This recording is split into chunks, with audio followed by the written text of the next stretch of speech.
Hello students, यहाँ से हम आपके पॉलिटिकल के चैप्टर नंबर 5 का पार्ट 2 स्टार्ट कर रहे हैं। पार्ट 1 में आपने देखा था कि कैसे वुमेंस ने, जैसे रस सुंदरी देवी है, उन्होंने कैसे अपनी ऑटोबायोग्राफी लिखी थी और बंगला में, और कैसे उन्होंने अपनी जो रीडिंग थी वो उन्होंने सीखी थी, है ना। रस सुंदरी देवी जो थी वो चैतन्य भगत पढ़ने में तो सक्षम हो गई थी, और अल्फ़ाबेट जब उन्होंने सीख लिए थे तो उन्होंने खुद से लिखना भी स्टार्ट कर दिया था। She started writing. She also gave the world an insight about women's lives in those days. उन दिनों में औरतों की ज़िंदगी कैसी थी उस पर उन्होंने प्रकाश डाला था। रस सुंदरी देवी wrote about her everyday life experience in detail. रस सुंदरी अपनी जो डिटेल में सारे जितने भी डेली के जो लाइफ एक्सपीरियंस होते थे उनको वो लिखती थी। There were days when she had no time even to sit down and eat and did not have a moment's rest. ये उन दिनों की बात है जब ना उनको खाने के लिए टाइम मिलता था, ना उनको एक पल भी बैठने के लिए टाइम मिलता था, है ना ही उनको एक पल भी रेस्ट मिलता था, लेकिन फिर भी उन्होंने राइटिंग की। अब इसी तरीके से एक थी आपकी Rokeya Sakhawat Hossain and her dream about lady land, क्योंकि उन्होंने लेडी लैंड का जो उनका सपना था, इसको मैं आपको एक बार हिंदी में ही समझा देती हूँ कि रुकैया शेखावत जो थी वो एक बहुत ही रिच फैमिली में बोर्न हुई थी, है ना, जिनकी बहुत बड़ी लैंड थी, यानी कि ज़मीन थी, है ना। तो उनको ये पता था कि कैसे रीड और राइट, उर्दू कैसे पढ़ी जाती है, कैसे लिखी जाती है, वो जानती थी। लेकिन उनको बंगला और इंग्लिश पढ़ने के लिए मना किया गया था, क्योंकि उन दोज डेज, उन दिनों में इंग्लिश जो थी वो एक ऐसी लैंग्वेज थी जो गर्ल्स के लिए माना जाता है कि गर्ल्स को भड़काने का काम करती है, गर्ल्स को वो नए नए विचार देती है जो कि उस टाइम के लोग सोचते थे कि गर्ल्स के लिए, लड़कियों के लिए सही नहीं है। तो इसीलिए जो इंग्लिश जो थी वो किसको सिखाई जाती थी, बॉयज़ को सिखाई जाती थी। रुकैया जो थी उन्होंने बंगला और इंग्लिश लिखना और पढ़ना अपने बड़े भाई और एक बड़ी सिस्टर थी उनके सपोर्ट से सीखी थी। तो उसके बाद वो एक राइटर बनी थी। इन 1905 में उन्होंने एक स्टोरी लिखी थी, सुल्तानास ड्रीम, है ना, जो कि उन्होंने अपनी इंग्लिश की स्किल्स को दिखाते हुए, इंग्लिश स्किल्स इंग्लिश में ही लिखी थी जब वो 25 ईयर्स की थी। ये स्टोरी जो थी उसमें क्या था, एक वुमन थी जिसका नाम सुल्ताना था, और वो एक ऐसे जगह पर पहुंच जाती है जिसको लेडी लैंड कहा जाता है। लेडी लैंड यानी कि ऐसी जगह जहाँ पर औरतों को हर चीज़ की फ्रीडम होती है, यानी कि आज़ादी होती है, पढ़ने की, काम करने की, नए नए इन्वेंशन करने की, है ना। जैसे कि बारिश को बादलों से कंट्रोल करना, एयर कार्स उड़ाना, इस टाइप से। ये जो लेडी लैंड थी, इसमें जो मैन थे उनको कहीं सॉल्यूशन में भेज दिया गया था। उनकी जो एग्रेसिव गन्स थी, उनके जो वेपन्स थे, है ना, वो उनको भी, जो वुमेन की जो ब्रेन पावर थी उसने हरा दिया था। जो उनके हथियारों वगैरह को भी औरतों की जो मानसिक शक्ति थी, जो उनका दिमाग था, उससे वो हार गए थे।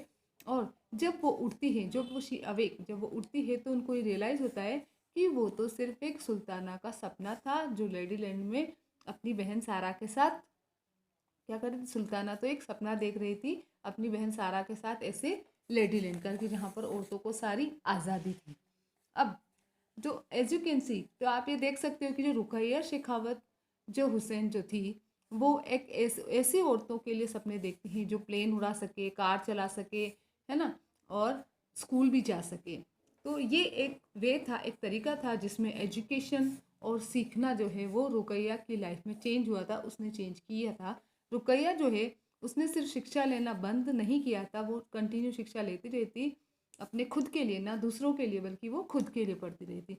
उसकी जो एजुकेशन है उसने उसको ये पावर दिया था कि ना सिर्फ सपने देखो बल्कि उनको लिखो, और उनको सत पूरा भी करो, और उससे कुछ ज़्यादा करो, है ना। To help other girls to go to school, उन्होंने ये बहुत सारे ऐसे काम किए थे कि वो दूसरे स्कूल लड़कियां स्कूल जा पाए, है ना, और अपने खुद के सपने वो साकार कर पाए। इन 1910 शी शटर्ड अ स्कूल, उन्होंने एक स्कूल स्टार्ट कर लिया था 1910 में, बच्चों, लड़कियों के लिए, स्पेशली गर्ल्स के लिए, कोलकाता में, है ना। और वो जो स्कूल है, जो गर्ल्स का स्कूल है, ये रुकैया शेखावत हुसैन का, वो आज भी चल रहा है। ओके।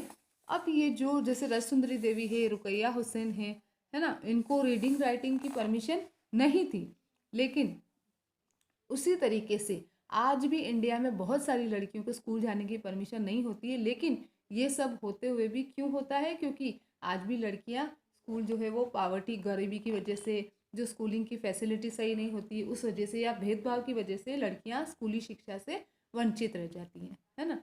तो अगर आप बच्चों को इक्वल स्कूलिंग देना चाहते हो तो सभी कम्युनिटीज़ की, चाहे किसी भी बैकग्राउंड के ये लिए हुए, या स्पेशली जो गर्ल्स है, उनको बिल्कुल इक्वल आपको ट्रीट करना पड़ेगा, तभी आप सभी को शिक्षा दे पाएंगे।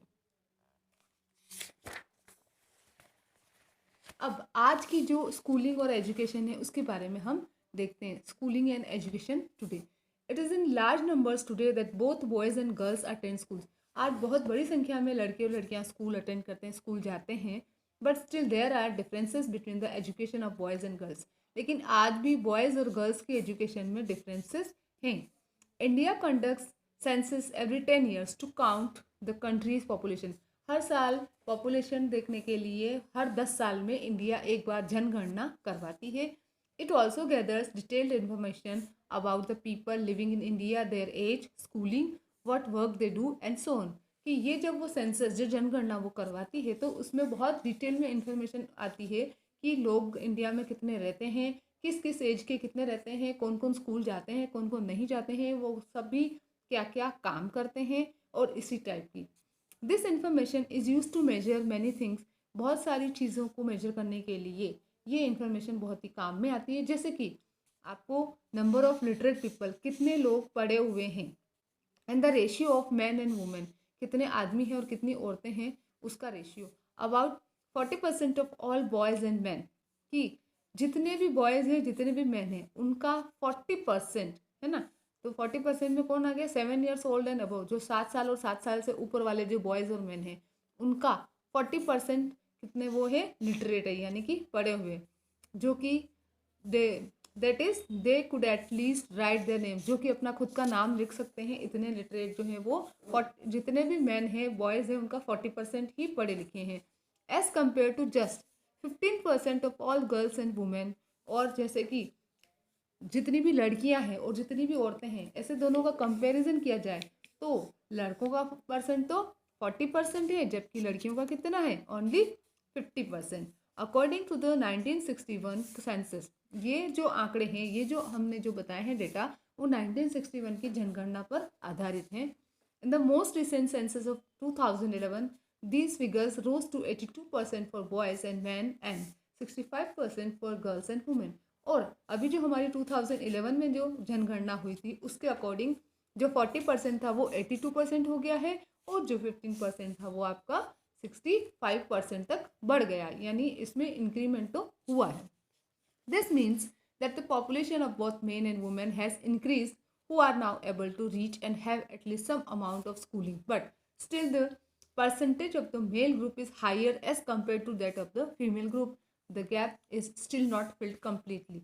तो इसका मतलब ये होता है कि ये जो प्रोपोर्शन था आदमी और औरतों का, है ना, ये इंक्रीज तो हुआ है, यानी औरतों का भी बढ़ा है, आदमियों का भी बढ़ा है, लेकिन आज भी जो मेल ग्रुप जो परसेंटेज है, जो आदमियों वाला मेल वाला जो परसेंटेज है, वो आज भी फीमेल ग्रुप के कंपेयर में देखा जाए तो ज़्यादा ही है। और ये जो गैप है वो आज भी भरा नहीं गया है। उस टाइम भी 40-15 का रेशियो, 40 ज़्यादा था, 15 कम था। आज भी 82 और 65 का है, लेकिन 82 ज़्यादा है और 65 कम है। The table given below show the percentage of girls and boys who leave school from different social groups. ये टेबल है, इसमें अलग अलग जो सोशल ग्रुप के जो गर्ल्स बॉयज़ है वो स्कूल छोड़ देते हैं उनका है। जैसे कि यहाँ पर देखो, प्राइमरी लेवल पर, है ना, फिगर्स जो है ये परसेंटेज में दिए हुए हैं। प्राइमरी लेवल पर देखा जाए सारे कितने थे, है ना, उसमें एससी के कितने, एसटी के कितने और टोटल कितने हो गए, ठीक है। तो ऐसे अपर प्राइमरी लेवल पर किसने छोड़ी है, सारे कितने थे, एससी एसटी और टोटल कितने थे, वो सारे इसमें आ गए, ठीक है। ऐसे ही सेकेंडरी लेवल के थे। तो ये MHRD 2018 का जो के बेस पर है। अब आप देखो, you might have observe from the given table, ये जो टेबल है इसमें आप देख रहे हो कि SC और ST की जो गर्ल्स हैं, SC की गर्ल्स ये वाली, ST की गर्ल्स ये वाली, है ना, है ना। तो ये क्या है, leave school at a rate that is higher than the category all girls. जैसे ऑल गर्ल्स की जो कैटेगरी है ना, यहाँ पर आप सबको देखो, ये वाले देखो, तो यहाँ पर क्या है, ये ज़्यादा है। ओके, दिस मीन्स, इसका मतलब क्या होता है कि that girls from Dalit and Adivasi background are less likely to remain in school. जो दलित लड़कियाँ होती हैं, जो आदिवासी लड़कियाँ होती है, वो स्कूल में कम रहती हैं। 2011 census also found that Muslim girls are less likely to complete primary school than Dalit and Adivasi around 3 years Adivasi girls की। इसका और 2011 की जो सेंसस थी, जनगणना थी, उसमें ये भी मिला कि जो मुस्लिम लड़कियां जो होती है वो भी अपनी प्राइमरी एजुकेशन पूरी नहीं कर पाती है दलित और आदिवासी गर्ल्स लड़कियों के कंपैरिजन में। While a Muslim girl is likely to stay in school for around 3 years, वो स्कूल में कितने सालों तक रहती है, लगभग 3 सालों तक। Girls from other communities in school spend around 4 years, और दूसरी जो कम्युनिटीज़ की गर्ल्स होती है वो 4 सालों तक प्राइमरी स्कूल में, है ना। यहाँ पर प्राइमरी की बात हो रही है। उसके बाद आप देखो, existence of several reasons behind the question that why children from Dalit, Adivasi and Muslim communities leave school। अच्छा, ऐसे बहुत सारे जो रीज़न हैं उनको पीछे छोड़ते हुए आज भी क्वेश्चन क्या आ रहा है कि क्यों दलित, आदिवासी और जो मुस्लिम कम्युनिटीज़ की लड़कियां हैं वो स्कूल छोड़ती हैं। In rural and poor areas of the country, neither proper schools nor teachers who teach are available on a regular basis। कि आज भी जो गरीब जो एरियाज़ हैं, पुअर एरियाज़ या जो ग्रामीण एरिया हैं हमारे देश के, वहाँ पर ना तो प्रॉपर स्कूल है ना प्रॉपर टीचर्स हैं जो कि उनको रेगुलर पढ़ा सकें। If a school is not close to people's homes and there is no transport like buses or vans, parents decide not to send their girls to school which are far. क्योंकि अगर school आपके घर, लोगों के घरों के पास में नहीं होता है, कोई वहाँ पर ट्रांसपोर्ट की फैसिलिटी नहीं होती है, बस वैन वगैरह, तो उनके पेरेंट्स क्या डिसाइड करते हैं कि वो अपनी लड़कियों को स्कूल इतनी दूर नहीं भेजेंगे। Many families because of being poor are unable to bear the cost of their children's education. बहुत सारी जो फैमिलीज होती है, क्योंकि वो गरीब होते हैं, तो वो अपने बच्चों की शिक्षा का पैसा भी मतलब अफोर्ड नहीं कर पाते हैं, तो इसलिए वो उनको स्कूल छुड़वा देते हैं। बॉयज़ में get preference in this situation. इस सिचुएशन अगर ऐसी होती है कि वो पे नहीं कर पाते हैं, तो वो इस सिचुएशन में क्या करते हैं, अपने बच्चों को क्या करते हैं, उनको प्रेफरेंस पहले देते हैं। Many children also leave school because they are discriminated against by their teachers and classmate just like Om Prakash Valmiki were in chapter 1। जैसे चैप्टर 1 में ओम प्रकाश वाल्मीकि था, वैसे ही बहुत सारे ऐसे बच्चे होते हैं जो सिर्फ भेदभाव की वजह से स्कूल छोड़ देते हैं। फिर उसके बाद है आपके वुमेन्स मूवमेंट। ये जो वुमेन्स मूवमेंट वाला जो पार्ट है, ये वाला पार्ट हम आपके नेक्स्ट पार्ट में स्टार्ट करते हैं। ओके।